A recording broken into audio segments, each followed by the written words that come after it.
Well, this morning we went to visit the president of the Yonkers Fire Dept Union, Mr. Barry McGoey, I believe McGoey. I have always problems saying his name, McGoey. And he expressed some concerns. The word that they used was that they've been evicted. And today was the showdown, the day they expected police department to come, perhaps marshals, and with a group of people to remove their belongings. When I arrived, there was police officers there. There was a Lieutenant Nassar, Carl Nassar, who I spoke, who I spoke with. He was on the way out, but then we had a chance of speaking with Barry, and he gives me his concerns that they have to move, that a notice was sent to them about 5 days ago, 5 or 6 days ago, gave them about a week to pack up and go. The question is, pack up and go where? They don't have a place to go. The office that they currently have contains a lot of information, medical information, retiree information, things that are private, that they cannot just put them in boxes and store them somewhere else because those items needs to be secure. It's data. It's data that it's important. Now, we are covering the story, but we also strongly believe that every story has 3 parts. That is, he said so, she said so, and then there is the truth. And we could not broadcast the story that we documented this morning without giving the City Hall an option and an opportunity to speak and tell the people of Yonkers what's going on. So now, once we do this and we understand from both sides, we will broadcast and let the people of Yonkers make their mind about what's happening. So on your own, Christine, I understand that you have the authority of speaking on behalf of Mayor Spano and Spano's administration. So on your own words, tell us what is it that is going on. Sure. So first, let me correct you by saying, in fact, Local 628 does have a place to go. They're being relocated to the 3rd floor of 470 Nepperhan Avenue. And let me say relocated versus evicted, because they are not paying rent. As part of their contract with the city of Yonkers, the city provides free office space for the union, which it has for many years. In fact, they were located at the old firehouse on School Street for many, many years, which, as has been documented in the media, is a rundown old facility. Very small, much smaller than where they are now, and much smaller compared to the place that they're going to on the 3rd floor. So I would consider where they're going to an upgrade from where they were living, quote unquote, for a very long time. And again, that office space in each location is provided free of charge to the union, and it's on the backs of the taxpayers. They pay for that. So to say that they're being evicted is not accurate because they're not paying tenants. So to rewind to give you a sense of how this all happened, or how this is all happening, is currently on Main Street at 55 Main Street, the building in which Zupa restaurant is located, has recently been purchased by Zupa. The building was owned by the Yonkers Waterfront Development Corporation. And the city, and the mayor particularly, is going about trying to close these LDCs because they're not useful at this point in terms of economic development. So Zupa, who's been in that location for 13 years and has been super successful there, now has decided to permanently invest in Yonkers and has really embraced their location and is buying that building. As part of that building purchase, that's not only the ground floor, but there's multiple floors on there. On the 2nd floor currently is the Yonkers Chamber of Commerce. What now is happening is that a new tenant coming to Yonkers, which is going to be a big announcement in probably the next 2 weeks, which I can't disclose at this point, has found interest in that particular spot on the second floor of 55 Main Street.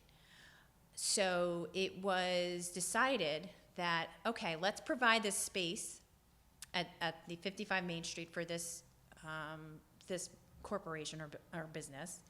And let's take the Chamber of Commerce, which is part of our economic development, and move it closer to the Yonkers Industrial Development Agency, which is the Yonkers IDA. Yonkers IDA is located on the same floor as the, currently where the fire union office is, at 470 Nepperhan Avenue. So the thought was, let's move the Yonkers Chamber of Commerce adjacent to the Yonkers IDA to make it a one-stop shop for any business opportunities. So let's streamline the economic development process, and let's, whoever and potential investor coming to Yonkers say, oh, okay, this is great. I can go to the Yonkers IDA and the Chamber of Commerce is right there. Let's make this a little bit easier for those coming to Yonkers to invest. As subsequently, that would mean we'd have to relocate 628. That building is owned by a property manager who made space available on the third floor available. So now it's been decided, because again, 628 does not pay rent.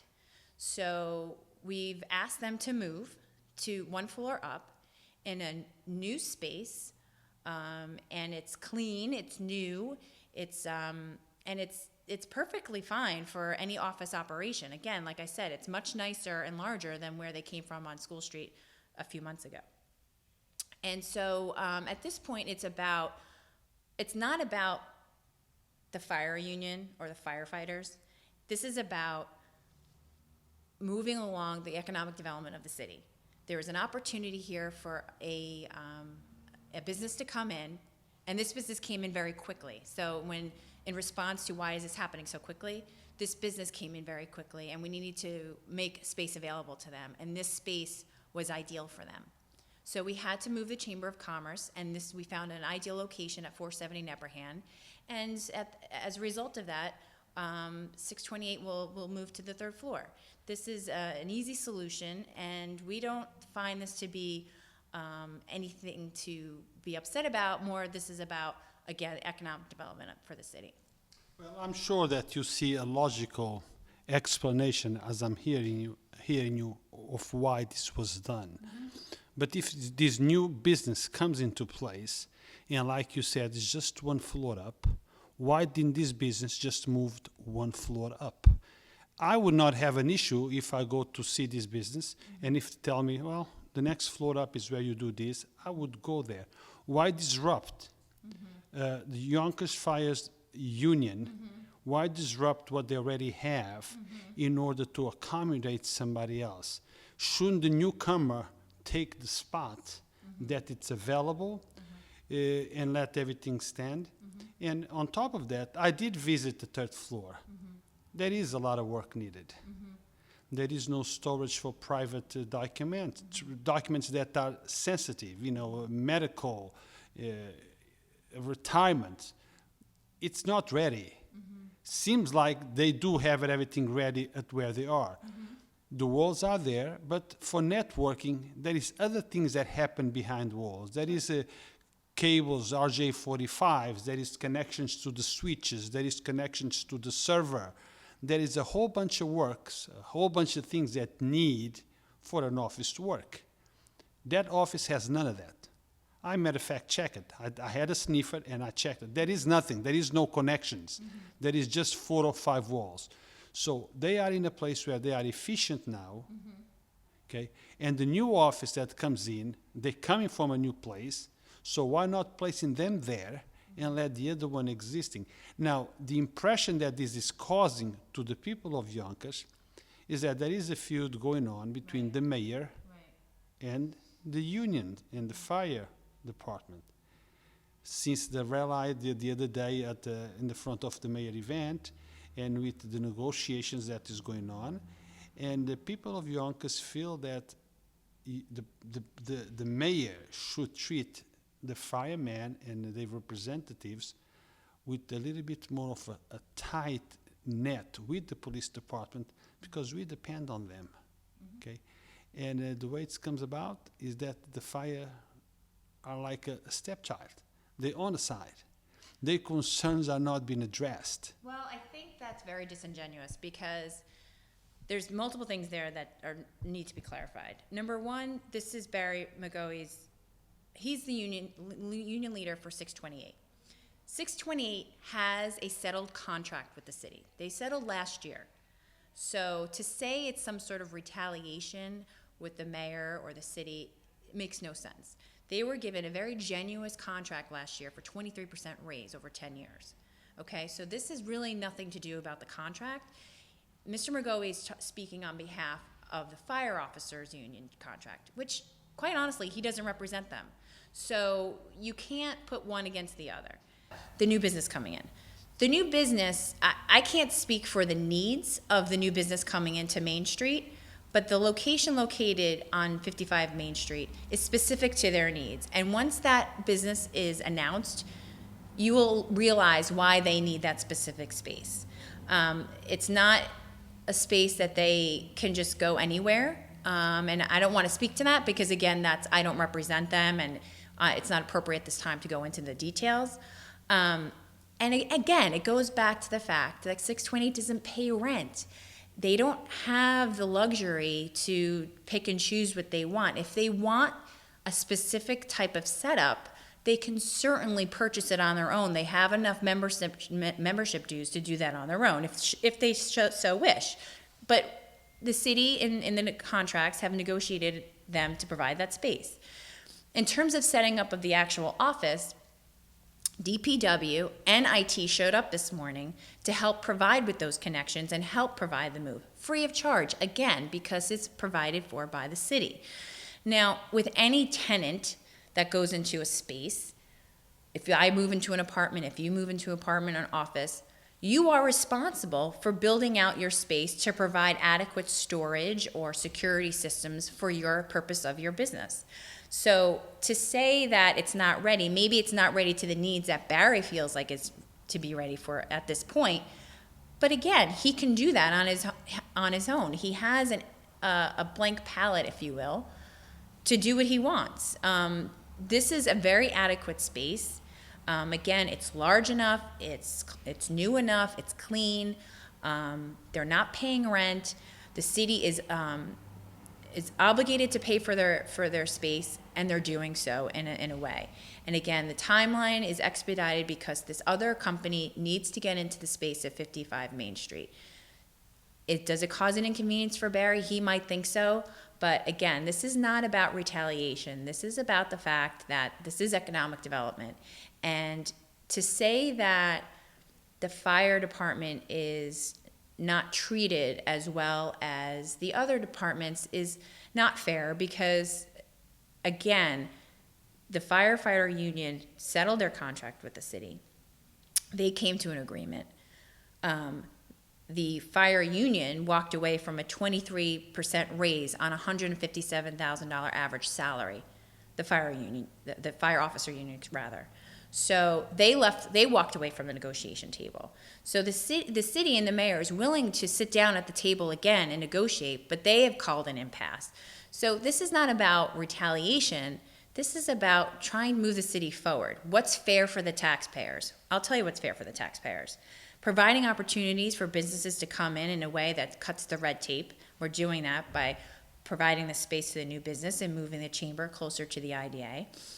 And being mindful of the taxpayers' money, to just give them whatever they want because they're considered, because they go into a fire. And yes, that is something that not many people do, and the mayor highly respects that. He thinks that they're, a very, very valuable part of the city employment base, and they're just as courageous and heroic as a police officer. But what happened with the police and other unions is that they provided givebacks. The fire union officers have not provided any givebacks it's called a negotiation for a reason. They did not provide any things that they can give back to the city, and they just want things over and over again that they're willing not to give back to. Can you give me any specifics of give back from the police department? From the police department, I don't know offhand because I. Anything else that comes to your head that they give up in order to get something? It's lower starting salaries. it's paying into their health insurance. These are things, Yeah. and I don't want to speak out of place because I don't know the specifics of the negotiations specifically to the fire union. But these are certain sample things that the other unions have agreed to provide for that additional cost on the average salary.